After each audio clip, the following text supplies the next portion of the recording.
Hey everybody, hopefully you can all hear me. Thanks for tuning in to another Tuesday's chat with OTRAMM.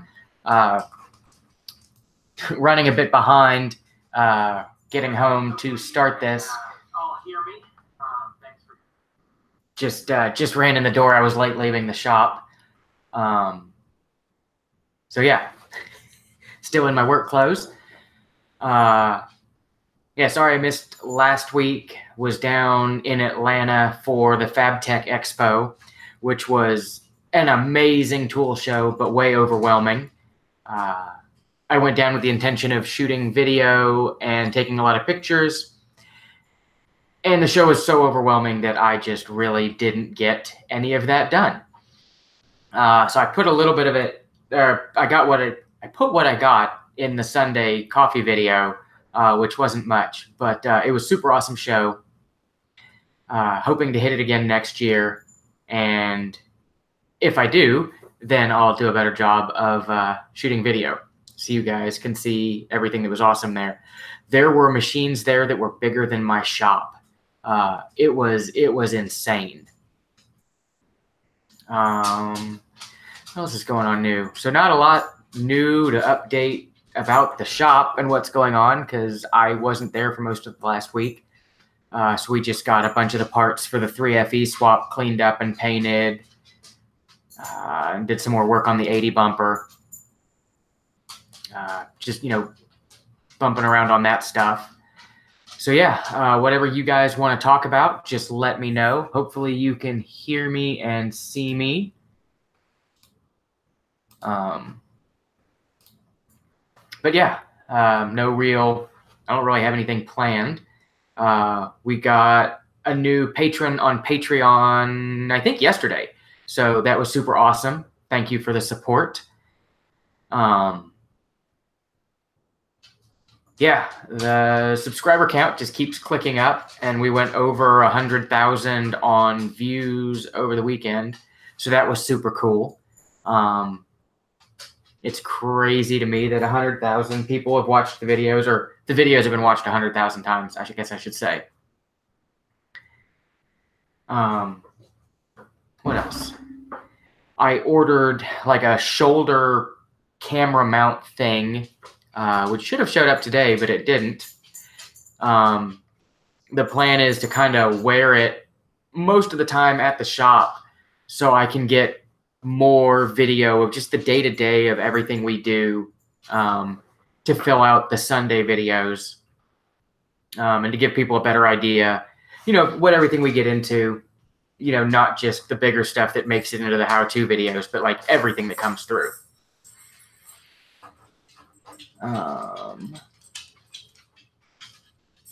But yeah, that's all I can really think of. So hopefully you guys have questions or stuff you want to know about. 'Cause I'm just about out of things to talk about. It's been a long couple of days playing catch up from being out of town last week and doing drywall here at the house, finishing up some windows that I installed.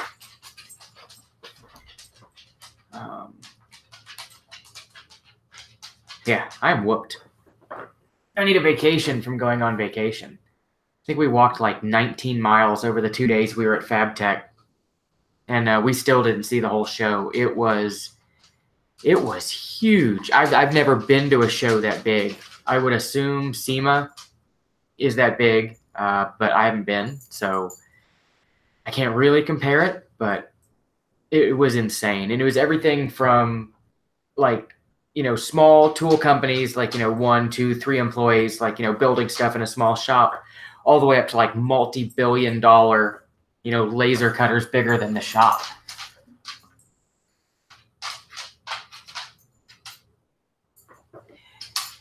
Yeah, I should have gone wheeling with you guys, but, Dad went as my emissary, so that's fine, except for you had to put up with him.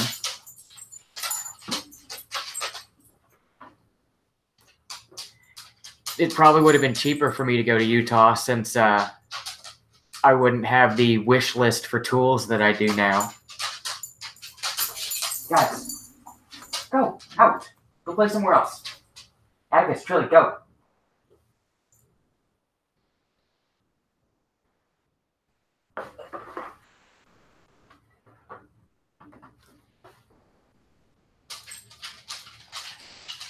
As far as I know, there is not a 4-inch lift for the 100 series, the LX470. 2.5, maybe 3 inches, depending on what stuff you stack. But with the IFS, there's really only so much you can do with the IFS and the torsion bars, keeping the CV angles and the steering rack and everything like that happy. I want to say 2.5, 3 inches is about max on those. Yeah, I saw all the pictures of you guys' trail repairs, and it really freaked me out when you posted pictures of Mitch's broken differential, since I'm the one that built the differentials in his truck.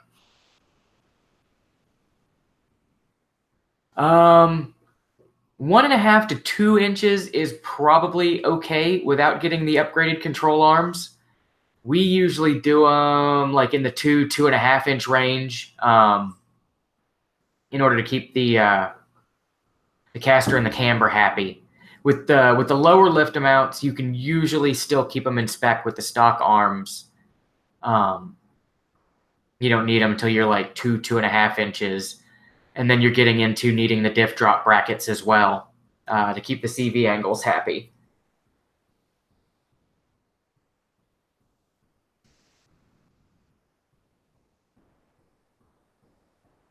I should know this more off the top of my head, but it's kind of like we put the rear coils in them and we level out the front suspension to the rear with the torsion bars, but I never really check the amount of lift we're getting. We just do them till they're level and look good. But when we go for the taller coils,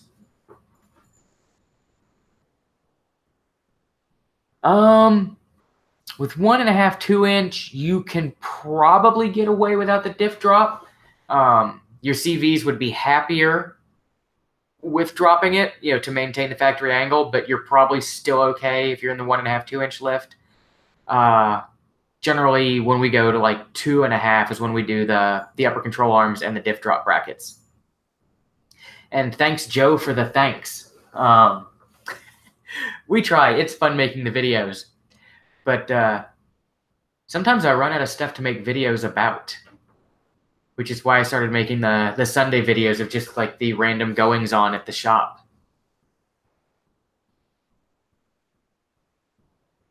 Because it seems like we get spurts of where we've got good fodder for how-to videos, and then it'll go weeks with us just doing the same jobs over and over and over that we've already shot video on.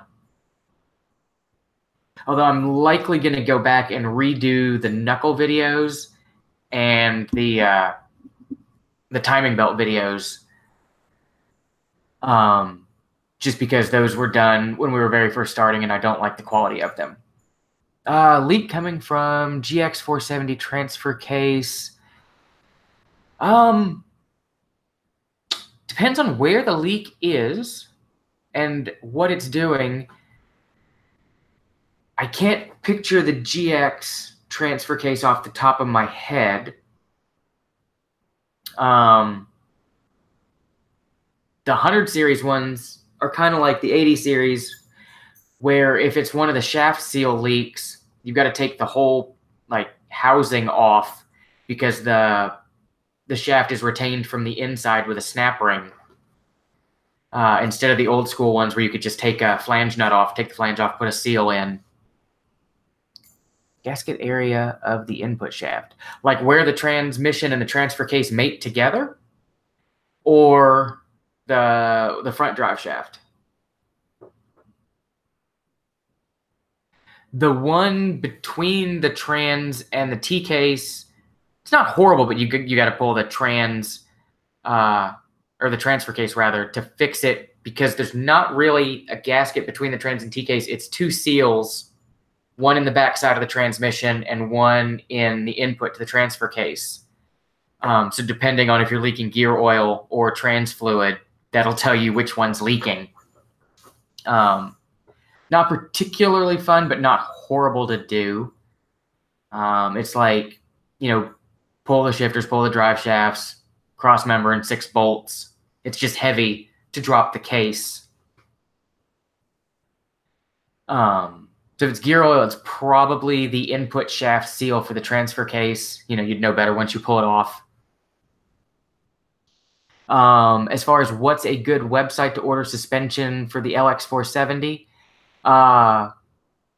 we sell them, to our in-house customers, but to order them online, I'd go with Cruiser Outfitters. Kurt and Bryce over there are super awesome at doing like the Old Man Emu suspensions, or you can call Slee for the Slee suspension stuff.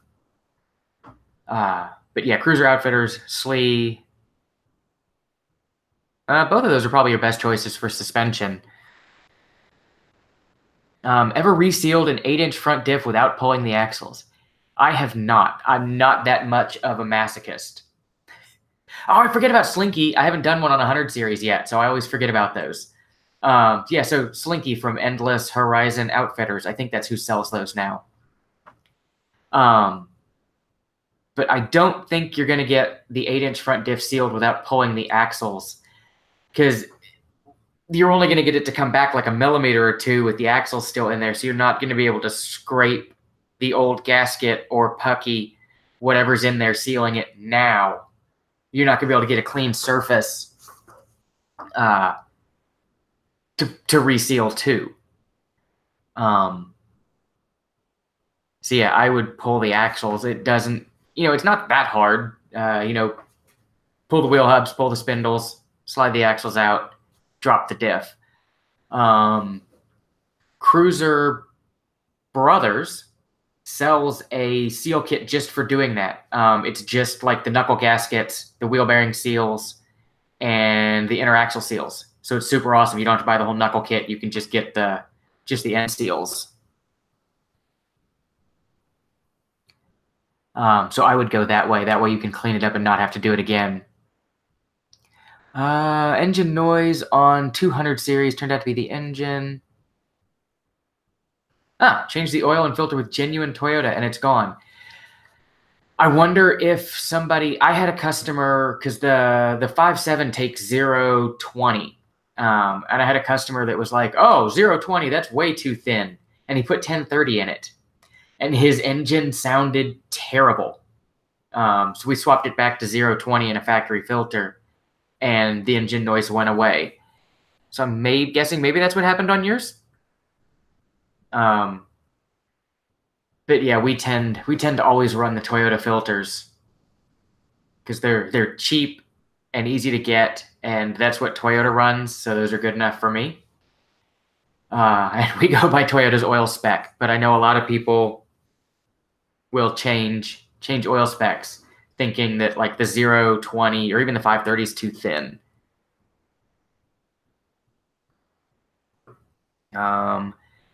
Yeah, and Morgan's asking about the paper seal. Yeah, I mean, you might be able to fish all the bits of paper seal out of there without actually pulling the diff all the way out, but I doubt you will, the way those bake in there. And I don't think you'd ever get all the residual gear oil out and get it clean enough to get the Fippig back in there, or at least get it well enough to seal. I mean, you'd almost have as good a luck just cleaning it and smearing it around the outside. Yeah, so if it was getting louder in cold weather, I would assume that somebody put heavier weight oil in it. And with all the new, like, really small passages that are in, like, the variable valve timing actuators, they really don't like the thicker oil. The actuators are designed with that thin weight of oil because it goes through the orifices, and makes everything actuate. The thicker oil won't go through there either fast enough or won't build pressure.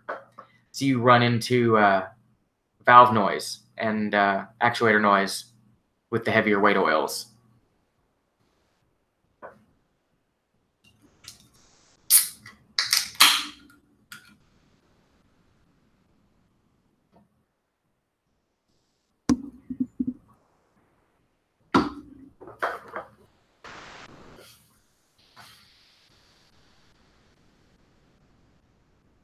And how did you tear the paper seal wheeling? Did you like whale the front diff and like pull it some? Because I'd almost be tempted to tell you to check the studs, because you may have stretched the studs. I haven't seen it happen on an 80 series. I've heard of it happening. I've seen it happen on the old mini truck rears, where you could pull the studs out of the housing. We used to, instead of using studs, we'd do Allen head cap screws from the inside out. And that way you had the screw head on the inside to hold it. Well, and that makes sense. I want to go wheeling in a truck with Slinky. We've put him on and cruised him around our very potholed parking lot, but I haven't actually wheeled with one. It feels so good driving him around. I really like the Slinky setup.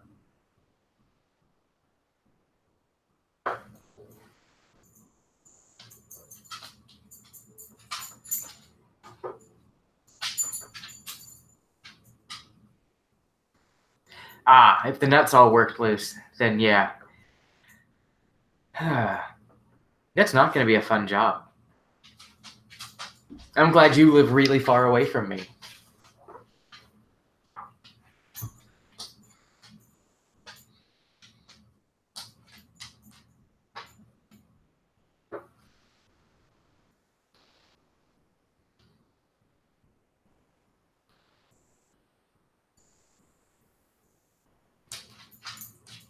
Still kind of crazy that all the nuts worked loose. You must have really been wailing on it.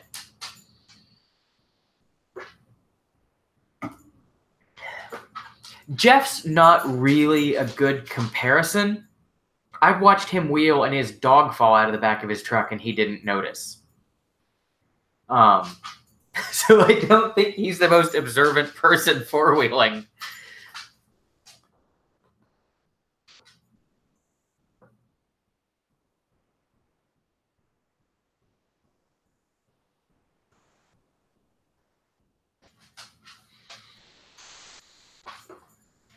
Yeah, I'm not a huge fan of pulling diffs, but that's why I've got Crash. I make Crash pull the diffs, and then we run them through the parts washer, and then I work on them when they're nice and clean, and then I give it back to Crash, and he puts it back in the truck. So doing it that way is super easy.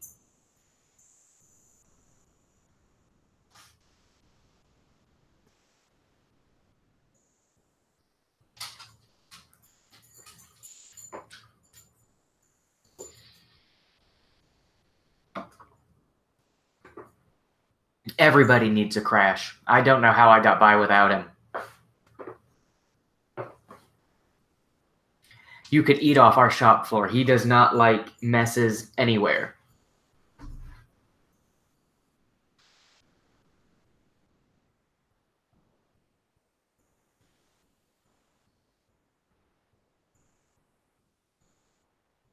I don't generally Loctite the diff nuts. You know, I Loctite everything in the diff, but normally we don't Loctite the nuts themselves when we put them back, because usually you have a hard enough time getting them loose.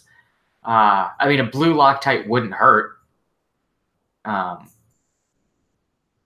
I would almost wonder if the studs stretched a little bit and that's where you got the looseness from, rather than the nuts actually like vibrated and backed off. Because I don't know, it seems weird that all of the nuts would back off enough to come loose. I would think more likely the stud stretched a bit. But yeah, Loctite blue couldn't hurt. And Amando, man, El Paso, Texas to here is one hell of a drive. Because it's like 13 hours El Paso to Dallas, and then like 20-something Dallas to here. I had a very, very unfortunate trip to El Paso in middle school. That was a long, long ride. And do the studs screw out easily enough? They do. We've got what looks like a drill chuck, but with a ratchet adapter on the back. So you tighten the chuck on there and we spin them out. We grab them that way, but you could do it with the double nut as well, where, you put one nut on and then tighten another nut against that one and then reverse the first nut to pull the studs out. Sometimes they're stuck, but really they should have only been put in finger tight. And then when you put the nuts on, that's what tensions both threads. But a lot of times the studs have just been like jammed into the housing. So, and those can be tricky to get out, but they're usually not terrible.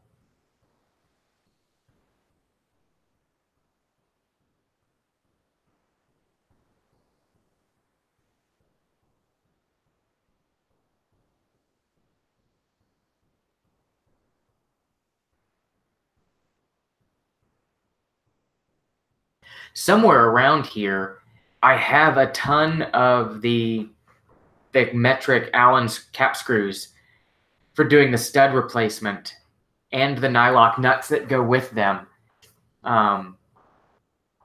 If I can remember where I put them, I can dig them out and send you some. But I don't think I've used them since I built the front axle in my truck. So they're likely here at the house somewhere. They've been through like 4 or 5 moves since I used them.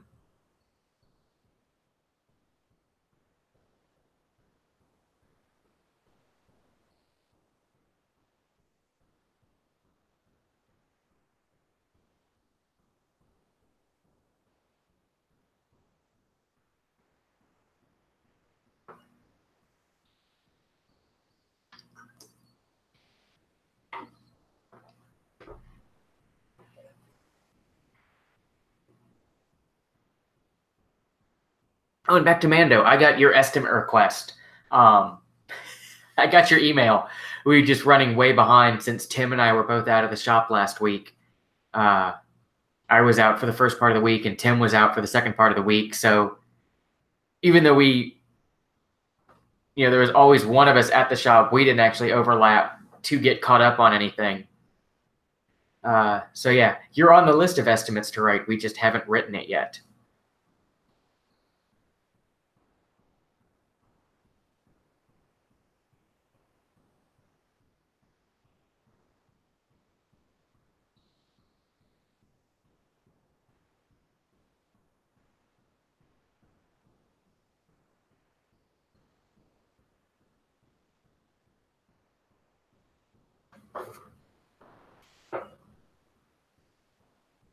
I just talked to somebody else from El Paso not too long ago, too.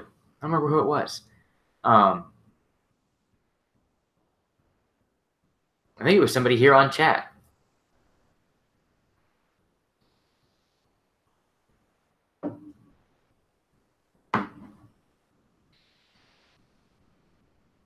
Ah, gotcha. That makes sense. If you're used to driving all the time anyway.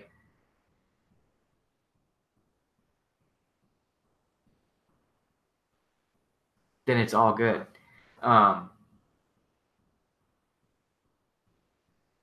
Yeah, that's a long drive. I can still remember, for some reason, like Odyssey of the Mind in like 8th grade, they decided to do the state finals in El Paso. Like, don't pick somewhere in Central Texas to do them where everybody from the state's got to go. They did them in El Paso, and we had to drive from north of Dallas all the way out to El Paso, and came in last place, and then had to drive all the way home. But that was such a long drive.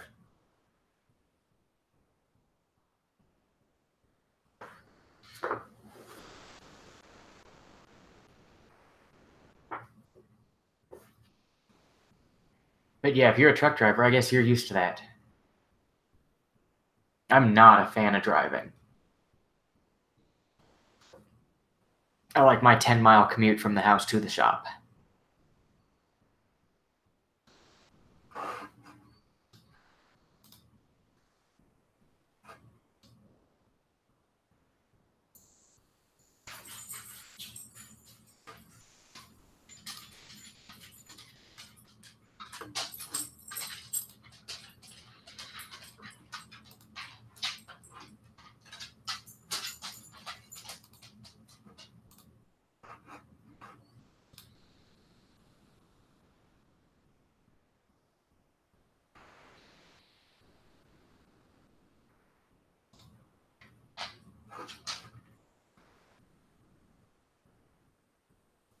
Whew.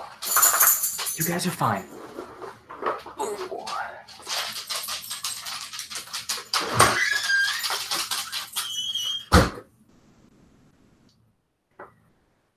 Oh, get up to let the dogs out and my back's killing me. We pulled a 4-speed split case out of a 60 today to get it ready to put a 5-speed in, and picking the trans and T case off the tranny jack to put it on the floor killed me. I'm getting too old for this moving drivetrains around stuff. I need 2 crashes at the shop.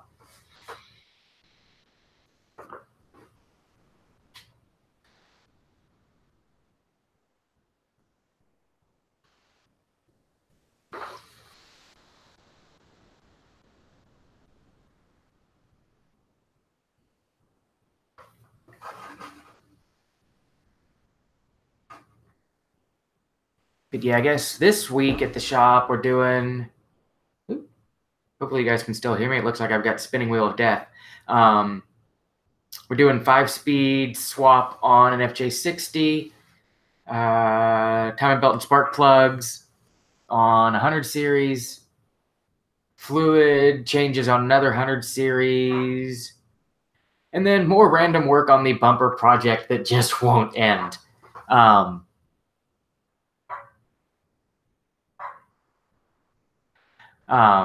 And to Jeff, awesome. Thanks. You're glad you like the channel.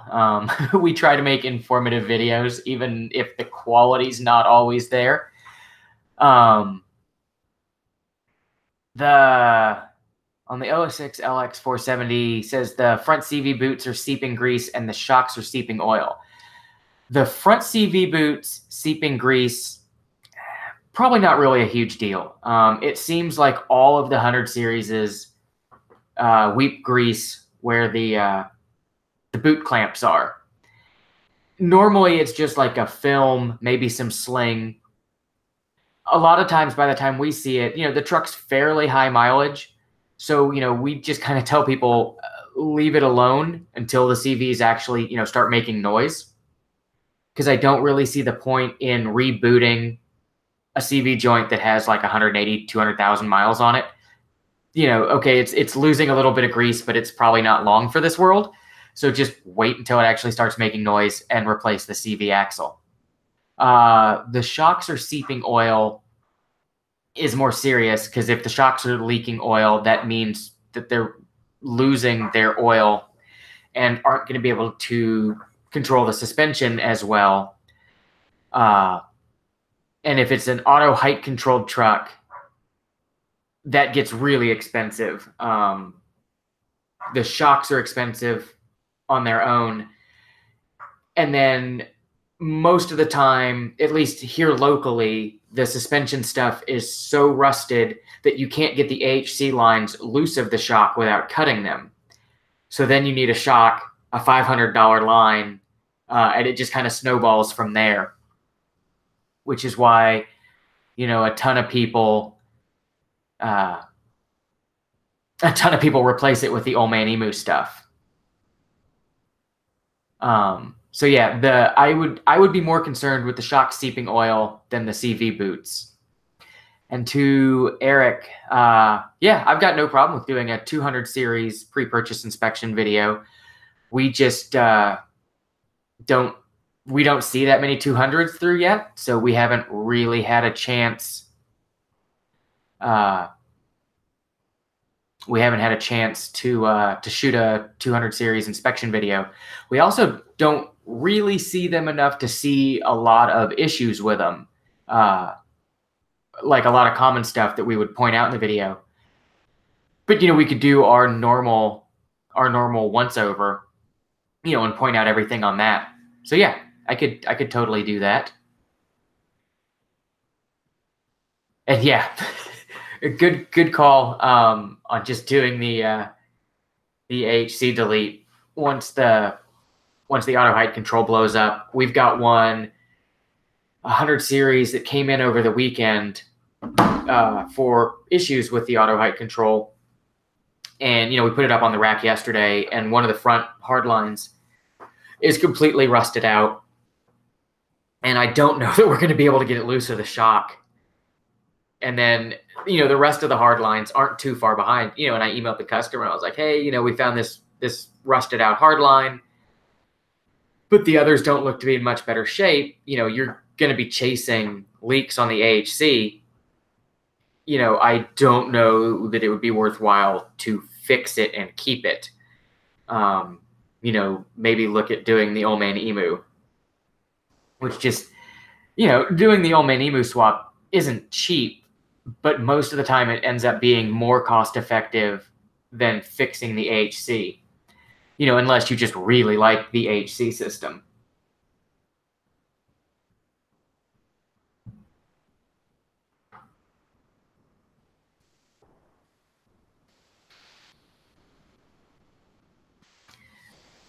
Let me go let my dogs back in. They're out back barking at something. Be right back.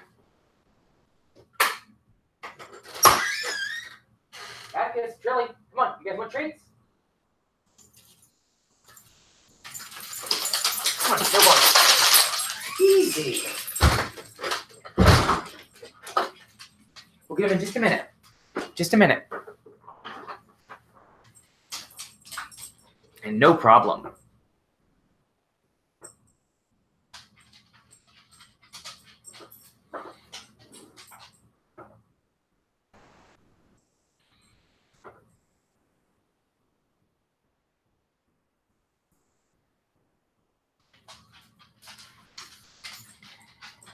Oh, and one of the dogs has a tick again. I wish it would freeze hard here so that all the ticks would die off.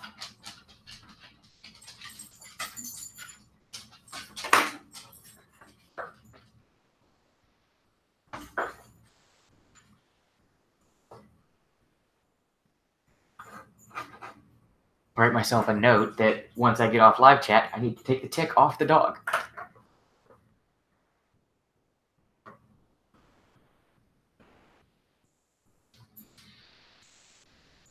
Yeah, we've been doing a bunch of the Old Man Emu 100 series lifts lately.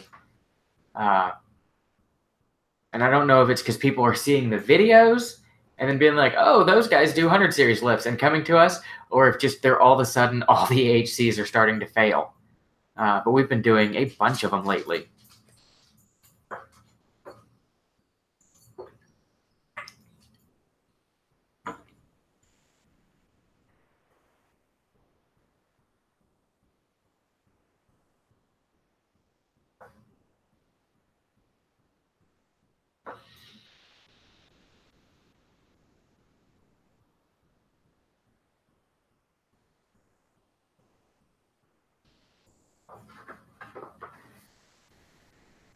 Oh, and sorry, I'm kind of brain dead tonight, so I'm not good at the keeping and talking, or coming up with topics.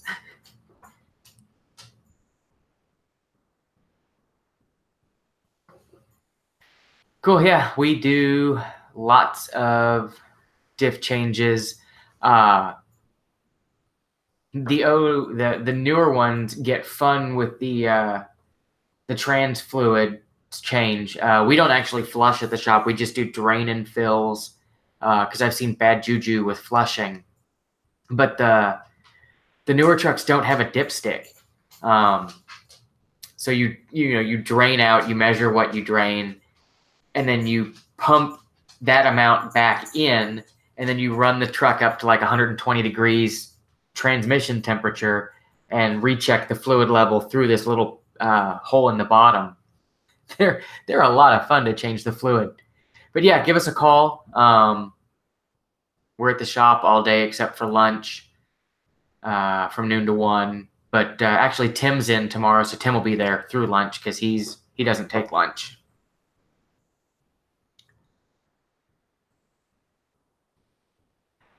I have not done any of Slee's brake upgrades.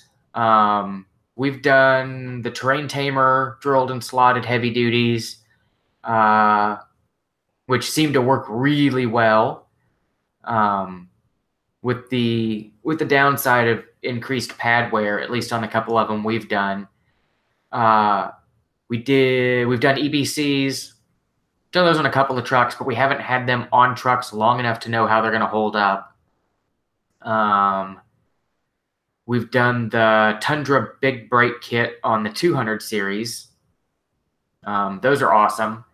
But yeah, I guess mostly what we do, for everyday trucks, we just use the factory pads and rotors, because those seem to be the best economy as far as life and wear.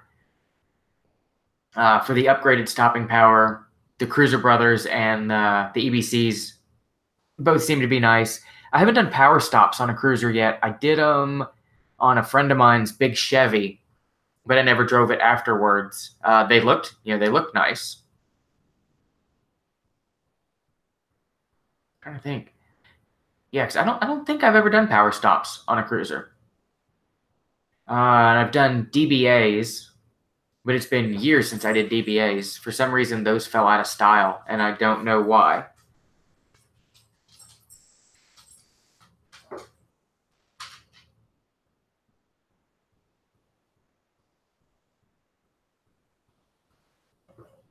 It's not time yet. It's not. You still have a half hour. I think my dogs still haven't adjusted to the time change. They think it's dinner time already.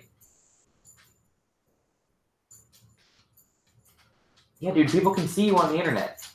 They can see you being a pig and not knowing when dinner time is.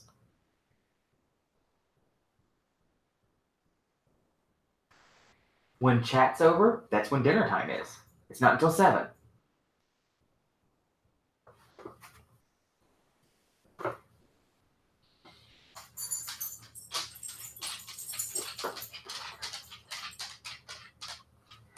Yeah, it's we had a guy drop off. It was like 05 or 0600 series today to get all the fluids changed. And Tim, our office guy, came out and he's like, yeah, the guy would like to know about why the charge for the trans fluid change is so expensive. And it's like, well, it's because there's no dipstick to just pour it back in. Like it's a more time consuming procedure. And like, it seems like you never hit the level the first go around on the refill. So it's always 2 or 3 times going through the run it up to temperature, check the overflow plug. Yeah, I don't know why they did that, unless it was just because they didn't want people messing with trans fluid. And I can understand that, but man, make it a simpler procedure.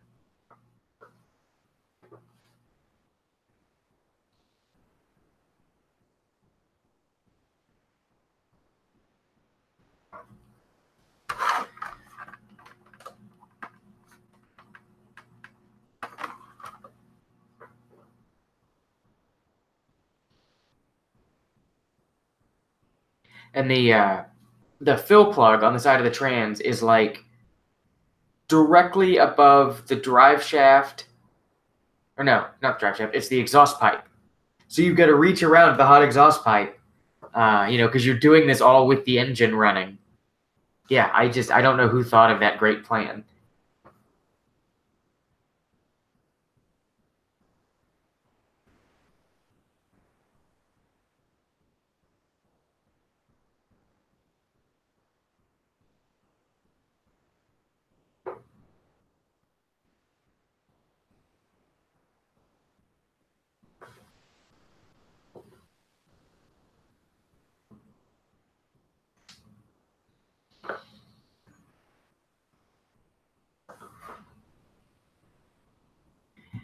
but I do like driving the 200 series. So I'll put up with the transmission fluid changing procedures uh, for as awesome as the 200 is. We had a supercharged one in the shop a couple of weeks ago, and man, was that thing fun to drive.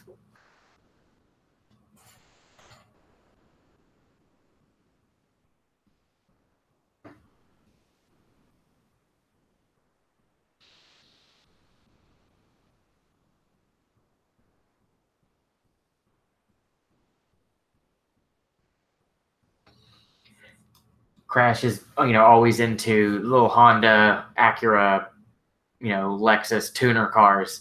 And he came back from test driving the supercharged 200 with a smile on his face, and he was just like, nothing that big and heavy should move that fast. Uh, so if Crash enjoyed driving it, it's fun to drive.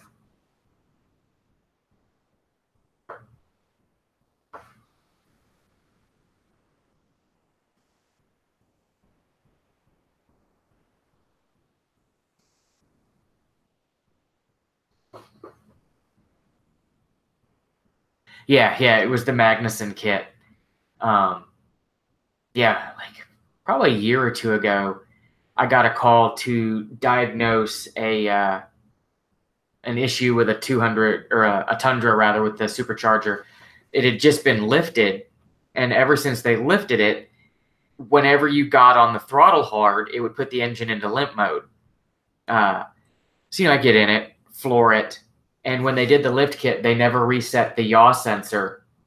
So every time you floored it with the supercharger, it had so much power it would lift the front end, and because the yaw sensor hadn't been re-zeroed from the lift, the traction control thought the vehicle was losing control and would cut engine power way back to compensate.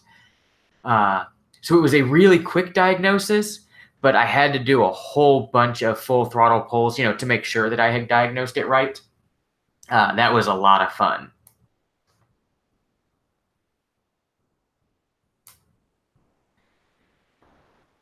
Yeah, the WS is listed as a lifetime fluid. But you know what? Most of the time when we drain them, unless the truck's been really abused, it still looks and smells pretty good. It seems to be much longer lasting than the old Dex 3 ATF.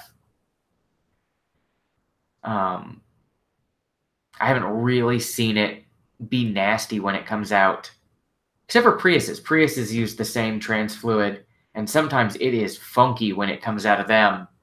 But they've also got all the electric motors and everything in the trans, so I'm sure it gets hotter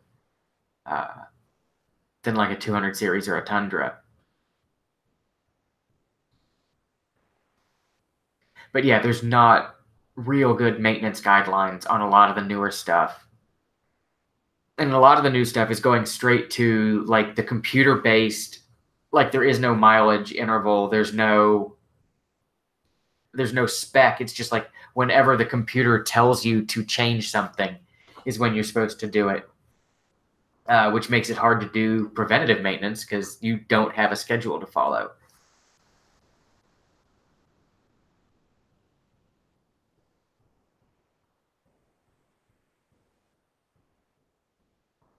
Back when we were doing more hybrid work, we would do the Prius fluid like every 45, 50,000 miles because it seemed like if you went much further than that, it started turning really chocolatey brown.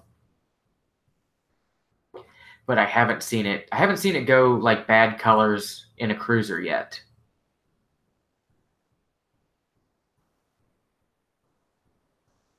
And that stuff's expensive. I think it's like 12 or 13 bucks a quart.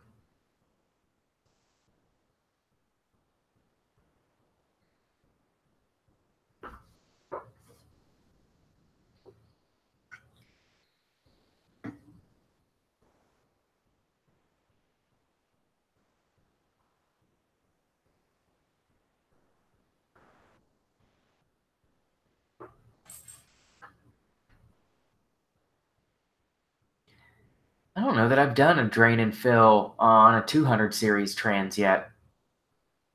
We've done it on the newer. The newer 100 series, the 5-speed, I don't think I've actually had to change it on a 200 yet.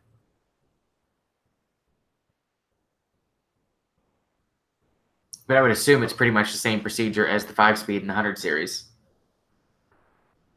And I do have the factory manuals, so we can look it up and actually do it right. It's just off the top of my head, I don't know.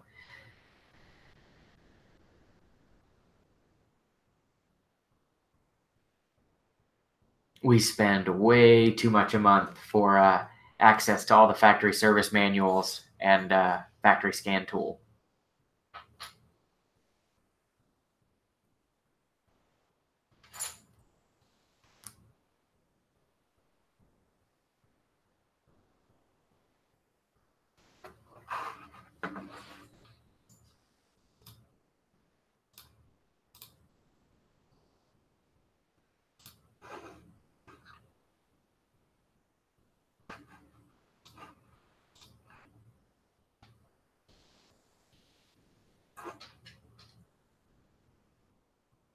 Whew.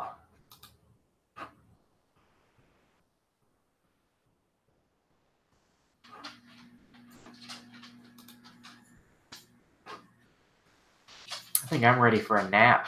I think I might do that instead of putting another coat of drywall mud up tonight.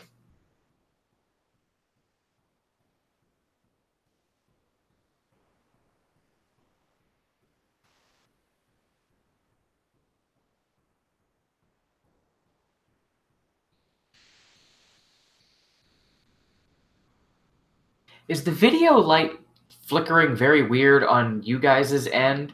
Because it looks like it is in my screen, but the light in front of me is not changing colors or changing brightness. So I'm not sure why it's doing that.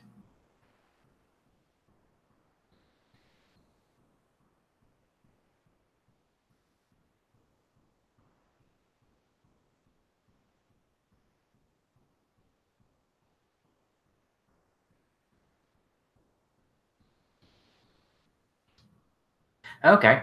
On my screen, it's going like it's flickering between really bright and really dim, which is weird.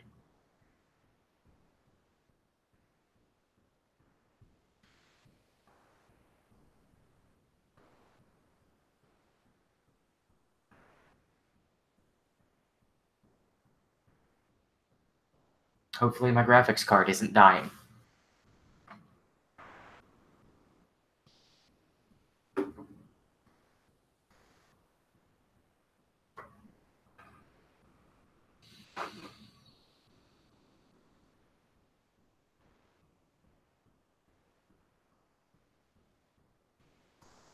Oh, and I remembered the other thing I was going to say.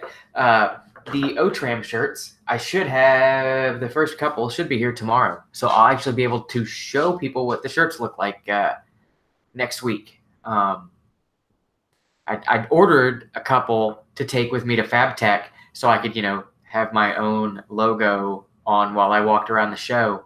But they did not come in time. But I'll have cool OTRAMM shirts to show off next week. Well, at least I think they're cool.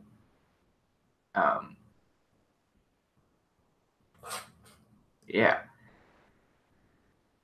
And if you guys don't mind, if nobody has any more questions, I may bump off of here a few minutes early. If folks still have questions, I'm happy to stick around and answer them. But if there's no more questions, I may go get some Benadryl and take a nap. So yeah, just let me know. And if you haven't already subscribed, please subscribe below. And if you'd like, check out our Patreon link down in the description.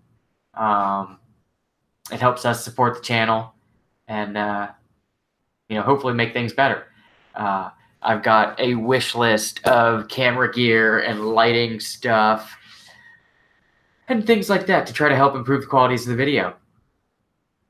So yeah, if you're so inclined, check out our Patreon link and subscribe below. And I will catch you guys next Tuesday. Thank you much for tuning in. I really appreciate chatting with everybody. Catch you next week. Thanks.